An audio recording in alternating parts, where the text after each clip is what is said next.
Eastern PA Weather Authority meteorologist Bobby Marchich here with your outlook for the weekend, April 22nd and 23rd, 2017.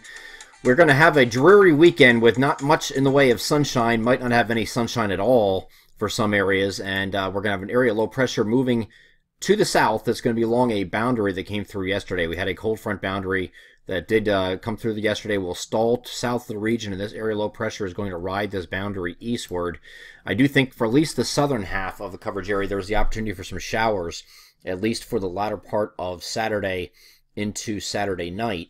And then you might have a break on Sunday before more showers come in Monday night through Tuesday night. So this is a very complex system. It's a cutoff low, so whenever you have these systems, it's very difficult to forecast, and if you've followed along the videos the last couple of days, the model guidance has been all over the place with this, and hopefully we're starting to get into some kind of resolution with it. Going a little bit forward, this is looking at Saturday morning. I don't think too much goes on in the morning, but once you get in the afternoon, you have the opportunity for a few showers to come across at least the southern half of our coverage area. I think north of this line, though, you'll still be cloudy. So don't expect too much in the way of sunshine north of there, even though you won't be getting in the showers. Further south, we have a more concentrated area of showers that will come through, and that will come through in the overnight hours as well, especially for those southern areas. But when we get into Sunday, this system is going to move off a little bit further to the south. Might still be affecting Delaware and extreme southern New Jersey, but areas further to the north will be now mostly cloudy. And so you might see a few peaks of sun, and that's because there's high pressure off to the north that might be influencing it enough. It's shoving this down a little bit further to the south, but this system is kind of consolidating now over the Carolinas, and the northernmost extent of the precipitation gets up here to southern Delaware and southern New Jersey still on Sunday.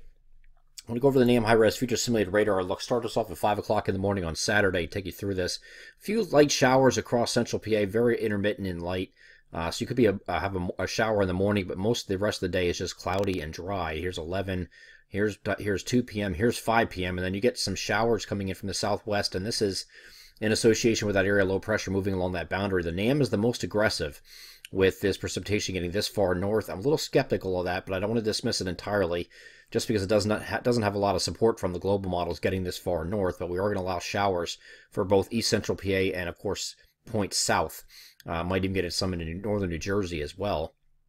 Would not be surprised to see that, and that is later in the day on Saturday. You have these showers moving back in, and then continuing overnight, and maybe a steadier rain overnight Saturday night into the wee hours of the morning on Sunday. And then on Sunday, I think your showers are just focused further south, like shown here, and then finally, here's the rest of Sunday. You still have those showers hanging around the Mason-Dixon line and points south across Delaware and the southern half of New Jersey, but elsewhere, further north, you're cloudy to mostly cloudy. It looks like, even if the NAM's correct with it being that far north, you're still going to be cloudy up in these areas, even if you're not getting any rain on Sunday. Go back to the global models now and show you what it's showing beyond this point. Again, this is a very complex setup, so this might change a little bit as far as timing and what days and who gets what, but right now this is the best look at it that we have. And here's a look at early Monday. Again, this system's still off to the south, kind of meandering off the southeastern U.S. coastline. This is now Monday evening, so it's still sitting here, not really moving. And again, because that's high pressure is off to the north, and it's kind of blocking this from going anywhere. And because it's a cutoff low, that's what these things do. They just sit and spin. They really don't have anything to steer it out of the way. So finally, once the high pressure gets out of the way and moves off to the northeast, this is going to be allowed to come northward, and you'll have some showers come in the region from overnight Monday night through the day on Tuesday. Like you can see here, some wraparound showers, and then finally the system's going to start moving off to the northeast and moving away. So by the time you get to Wednesday morning, as shown here, you might have some morning clouds to deal with, giving way to sun. We also have a kicker mechanism trying to move in here, and this is a cold front, a dying cold front, but a cold front nonetheless is going to try to kick this out. Finally, so we do get a lot warmer on Wednesday once the sun comes out later on Wednesday, we think. We do have temperatures getting back up into the 70s after several days being in the upper 50s to low 60s across the region. Very cold and damp and raw. This is slightly below normal for this time of year, and that is expected for the next 4 days up through Tuesday before we get to Wednesday. And then late Wednesday night into Thursday, this weak cold front comes through. Might have a few showers with it, but that's still up in question yet.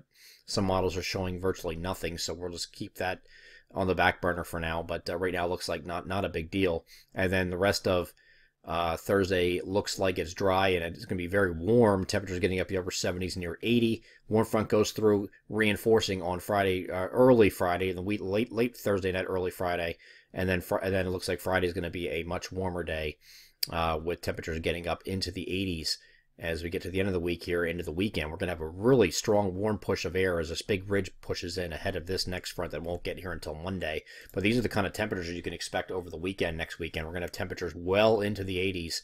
Would not be surprised if somebody gets in the upper 80s to near 90 in some locations by the time we get to next weekend. So this weekend's going to be kind of a loss as far as outdoor plans. But at least most of the time it won't be raining in most areas unless you're in those southern locations.